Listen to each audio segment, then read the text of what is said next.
De onlist van de N83 wordt in halve parten verdeeld. En de centrale as wordt zelfs in meer dan 20 stikken opknipt. De kosten van de stikken binnen een stuk leger als die voor een heel project. Voor die legere bedragen is vaak geen Europese onbesteging nodig. En daar kunnen Friese bedrijven van profiteren. Lietse de bedrijven kunnen nou goede aanbiedingen doen naar de provincie hoe zij een dik van welk geld bouwen willen.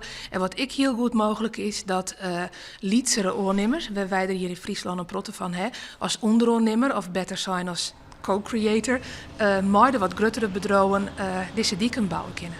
Voor Friese bedrijven is dit goed nice, maar een soort bouwers komen van buiten Friesland.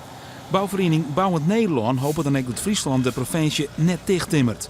Maar de organisatie is toch vooral positief voor het besluit van de provincie? Absoluut. Ik denk dat men dit echt ervaart als een provincie die meedenkt met het bedrijfsleven en daar open en transparant mee omgaat. Het zal de crisis niet in één slag voorbij helpen, maar het is zeker een goede steun in de rug. In het opknippen bij de onlast van dieken zitten er gevaren. De kosten kunnen oprinnen omdat er een protte bedrijven maai doggen. En de projectstikken moeten goed op elkaar afgestemd worden om chaos zwart te komen.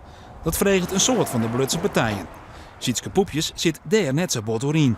Wij hebben als provinciale regiehouder, goed in de gaten houden waar bouwt wat, heel veel ondervinding op die in onderoren maar de Roenwaai Snits, waar heel veel Lietse contracten in zitten en dat alles op tijd binnen budget klaar komt.